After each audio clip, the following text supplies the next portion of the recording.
Because every time you bring your feelings to business, you are that further from being successful in terms of business. They don't go together. It's gas and water. They don't go together.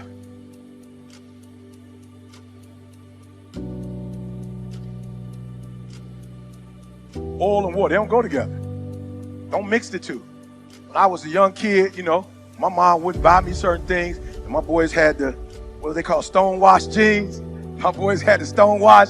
My mom wouldn't let me get the stone-wash, so I was like, I'm gonna make my own stone-wash. I had some dark Levi's, I'm about to make my own stone-wash. I put some bleach in the water, and boom, put my jeans in there, then I threw a little ammonia in that joker. Boom.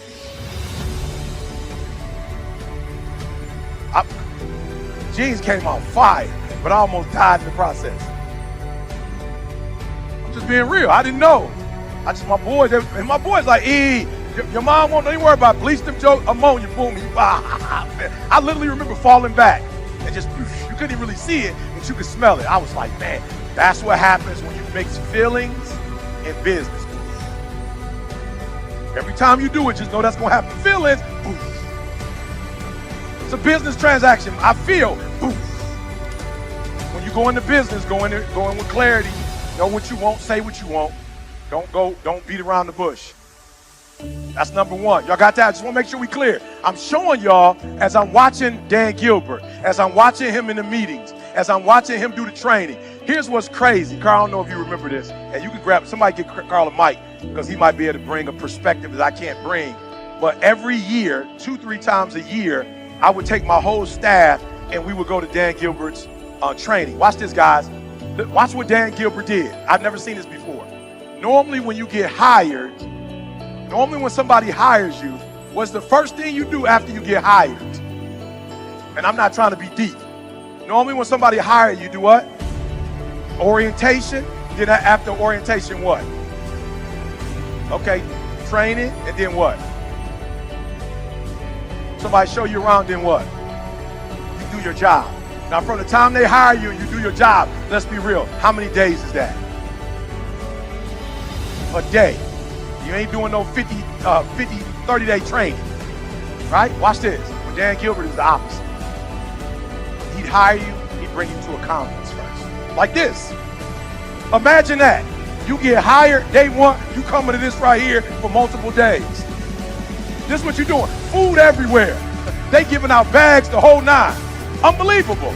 And so the first week, he tells you who they are. Once you find out who they are, if you don't fit, you get to go home. He doesn't do it the opposite. You don't figure out what your job is first, then figure out the business. You learn everything about the culture and the company's culture and who they are from the CEO and his right-hand man. And after that week, if you don't like it, you get to go home. It's the opposite with most companies. We don't communicate we don't communicate the culture. We end up getting fired because we don't really know what we're supposed to be doing. I love it. Well, guys, guess what? The number one reason Dan Gilbert would fire people is because they didn't answer a call in 24 hours. That was his biggest pet peeve. It took you what?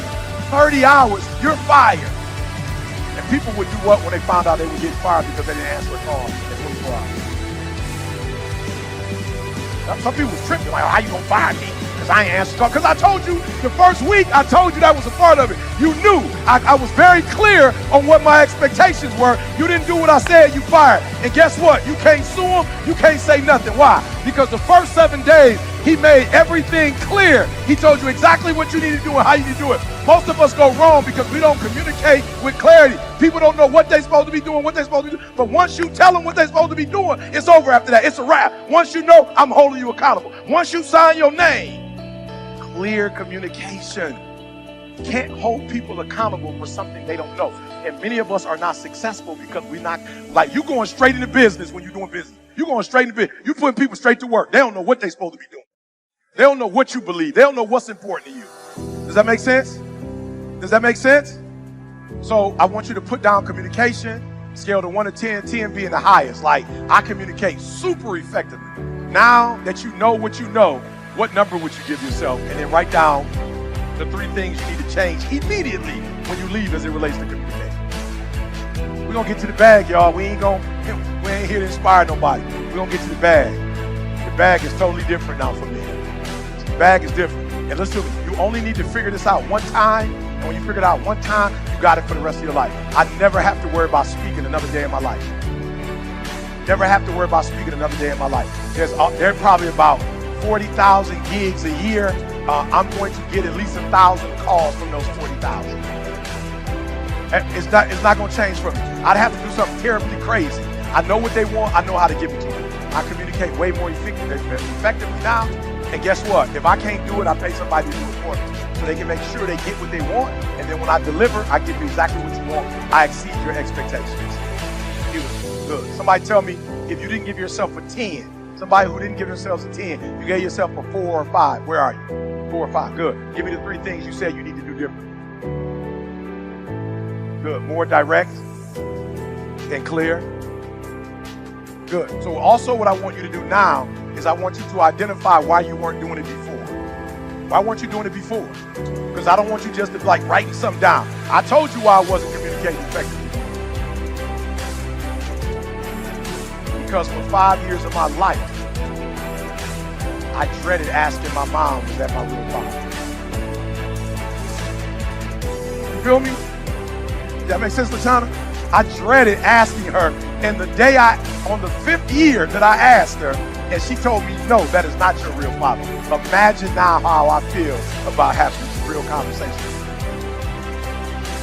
The most important conversation I can have in my life turned very ugly, quick. And so after that conversation with my mom, I always felt funny about having serious, real conversations. Does that make sense? Ask yourself, why you have a problem being direct? Right? And I always remember when me and my mom would be direct, where that would end up. Like it would end up in the blow up. So I was like, all right, cool. I don't even feel like I ain't mad at my mom, but I don't want to deal with that. So let me just, since we can't communicate like I'm trying to talk, you trying to, and we can't, I'm like, I'm out, mom. Like, nah, I don't like you, but I just don't want to do that. So I'm just out so that we don't have to do that. Because I don't know how we going to do this and not do that. So if we can't, I just gotta, because I don't want to do that. So I want you to be real on why you can't be direct. Why? Because the next time it happens, you're not going to be able to be direct if you can't get to the root of it. So how old are you? 28. So there's a reason why for 28 years you ain't really been direct. You feel me? All right. So now I want you to be like, this is why I wasn't, and we're going to go to the next level. All right. Yeah. Now remember what I said though. If you leave the mic right there for me, Ray. Leave it right. Remember what I told you.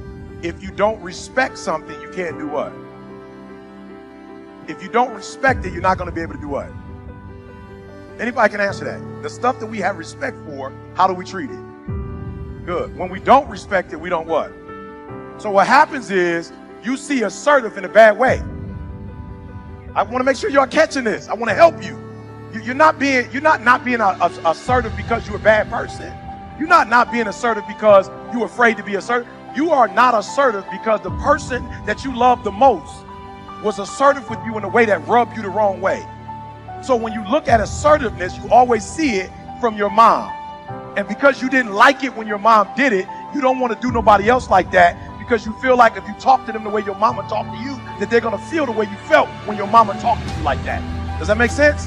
So what you have to understand is we have to now replace the evil way we saw assertive and see assertive in a good way now. We got to change our paradigm.